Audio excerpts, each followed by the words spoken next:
Il est 7h12 en direct sur Télématin, l'heure d'ouvrir notre fenêtre sur l'étranger et vous prenez la direction de l'Inde, Jean-Baptiste. Oui, hop, déjà arrivé. Bonjour Angélique Forget, effectivement notre correspondante. Vous nous emmenez ce matin, Angélique, sur les toits de New Delhi. Alors pour assister à un spectacle qui se déroule vraiment dans le ciel, il va falloir savoir lever les yeux ce matin. Bonjour Jean-Baptiste, et oui ce matin on va prendre un peu de hauteur, on va surplomber cette ville gigantesque de New Delhi de près de 30 millions d'habitants pour assister à un entraînement de course de pigeons. La colombophilie qui en France est une pratique qui a tendance à disparaître est encore très populaire dans le nord de l'Inde. En fait c'est même une tradition qui remonte au XVIIe siècle lorsque l'empereur Shah Jahan, qui a fait ériger le célébrissime Taj Mahal, a décidé de faire de New Delhi sa capitale. C'est à ce moment-là que cette pratique des courses de pigeons très populaire dans sa cour est arrivée ici. Et aujourd'hui, eh bien, on compte encore une centaine d'éleveurs qui entraînent chaque jour leurs oiseaux.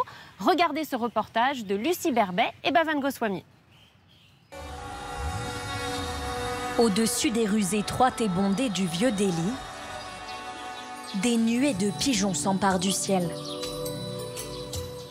et offrent un spectacle de haute voltige à tous ceux qui lèvent les yeux. J'adore les regarder voler. C'est un peu comme leur balade matinale.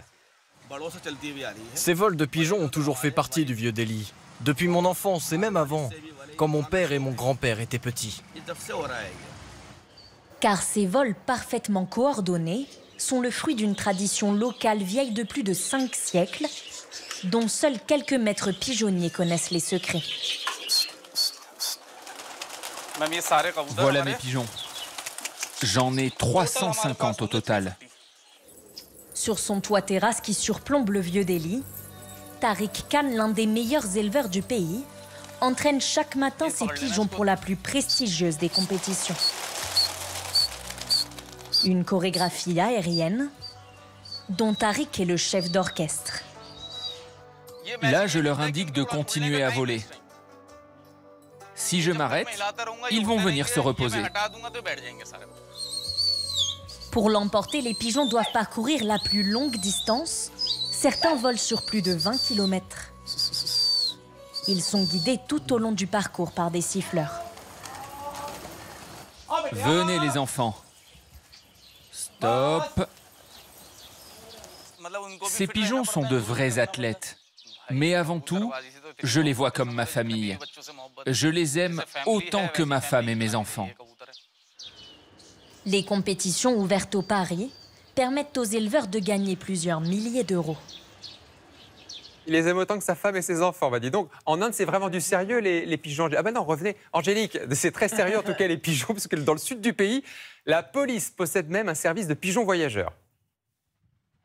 Alors, je ne vous entends plus, mais à l'heure des smartphones et de la communication instantanée, c'est surprenant, mais c'est pourtant vrai. La police de l'État de l'Odisha, dans le sud de l'Inde, possède 149 pigeons. Ils sont entraînés pour délivrer des messages accrochés dans une petite capsule en plastique. La dernière fois qu'ils ont été utilisés, c'était en 1999, lors d'une super tornade qui avait complètement anéanti le réseau téléphonique. Depuis, eh bien, c'est vrai qu'ils n'ont pas été réutilisés, mais les agents en charge de cette unité spéciale se battent pour la maintenir.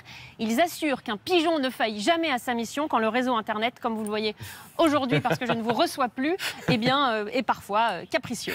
Et nous, on vous entend très bien. Merci beaucoup Angélique Forget, notre correspondante permanente à New Delhi en Inde. Bonne journée.